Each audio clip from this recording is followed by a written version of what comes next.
that's sort of like the basic premise of the game, you know, where the slingshot fires birds, and it's a big conflict with birds versus pigs.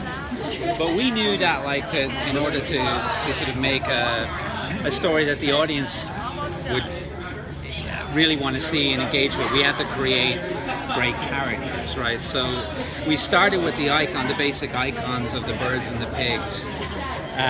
You know, the little red bird, the yellow bird, the black bird. They're just icons, right? But we knew that to really get the audience sort of on board with the translation of a game to a movie, we had to create great characters, great funny comedic characters, and that's why we engaged, you know, John Beatty and cast the guys that we have. The requirements that the game has, of, you know, you expect that in the movie: birds, eggs, slingshot, pigs.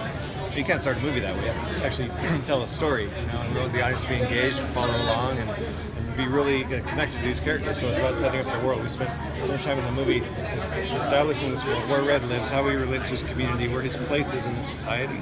And then the story happens, and that's when you really care, because you understand where he's coming from and why he wants what he wants. And if you just start a movie with like birds and slingshots, you're not going to have a film. So it was really about telling a great story. And you know, it's the hardest part of it is creating that alchemy between characters that you believe, right? Like they're just little icons, but you know, with Josh, Danny, Gad, Bill, you know, the whole cast.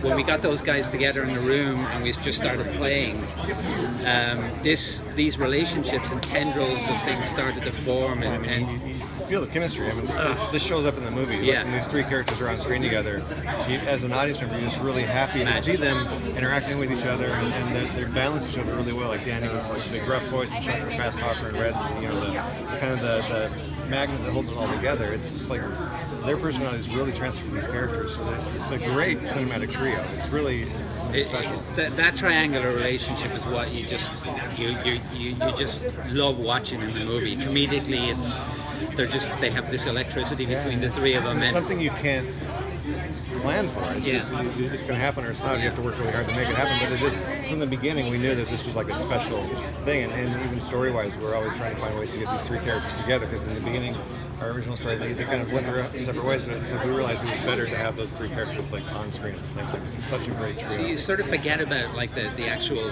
basic tenets of the game, and you start concentrating on, oh, Chuck's character's like that, Bomb's character's like this. When we get the two of them in this situation and Red comes between them, what's it like? And all of a sudden, story just starts to happen. You know, you start to. That's how we created the comedy for it. You know, like it was just pairing them up, watching that chemistry develop between them, and then it was about the relationship of the three of them in the story.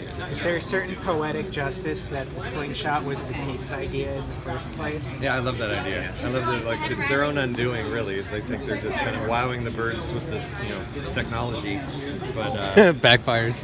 Yeah, literally. Yeah, it's brilliant. It's brilliant. But it's you know, it's kind of a meta way of approaching it, but it actually works really well in the story. And when it happens, when you watch the full breadth of the movie, it's really satisfying. Were you able to build a much more complex pig world using the sort of basic ideas of the structures of the game? Oh yeah, We use it as a sort of a jumping off point, right? Yeah, and it is extremely complex. I mean, you saw a couple of clips of the pig world, but it's an immense place, and to build that with like individual buildings that, you know, we've designed city blocks that expanded this whole, it's like Manhattan basically. Yeah.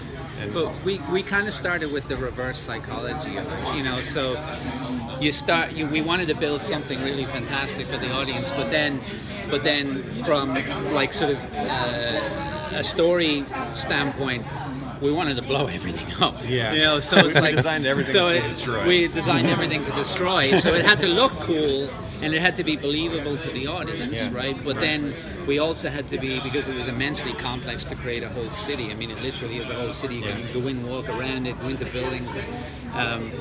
We had to design it in reverse, so it would be a spectacle to watch blow up, and it was really fun to actually, like, it was like being a kid, you know, building Legos and then, you know, blowing stuff blow it up, up you know. one day. Yeah. Well, speaking of those wonderful characters, was it hard at first to think of reasons characters would be angry but we'd still like them?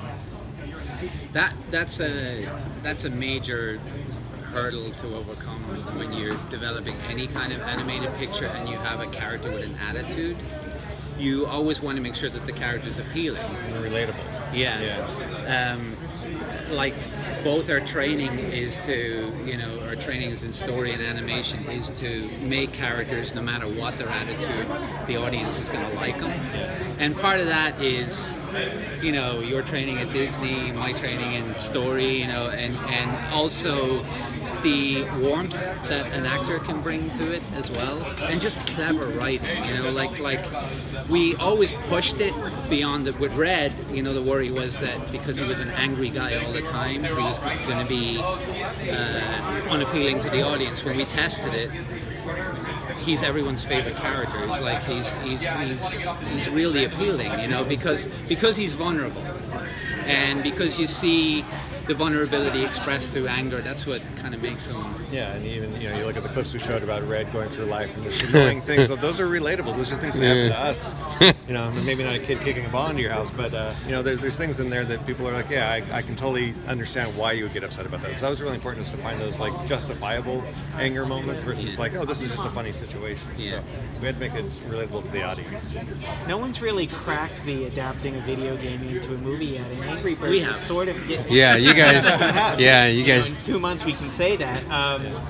And next to Pong, this might be the simplest video game of all. How do you think you were able to find such a story and characters? Well, I think it's actually a benefit for us that it was such a simple storyline. Yes. Eggs, birds, pigs. If there was slingshot. more plot, it would have been hard. We would have had to, like, you know, answer certain questions or be true to things that already existed, but this really gave us leverage to kind of create the world we wanted to make and tell the story we wanted to tell within the constraints of, like, what people are expecting. So it was actually very freeing, and we had a lot of license to switch characters, personalities from what may have been established before, or just, you know, create new relationships that just didn't exist, or new characters. I mean, saw a bunch of characters that are never in the games. Maybe they will be one day, but, you know, it allowed us to, like, just kind of break out of that core and just make our own movie. The actual simpler the premise, the more freedom you have to sort of create new things from it. So we took that absolutely to the max, you know. Yeah, you and I was gonna say, you kind of feel bad for, like, a franchise that's, like, really established. Everyone knows every, you know, nook and cranny of this world, so it's like you kind of have to make that. But we really had a lot of freedom. It was a brilliant job. I've never played the game. Oh, So it was even great to better come in thing here because and watch it. that's something that And we want it people was to a understand. brilliant, Like, you don't brilliant have to know the storyline. game to Yeah, enjoy the it was movie. brilliant. Yeah. So, cheers, guys. Thank you so Yeah, much. thank you. Can't wait.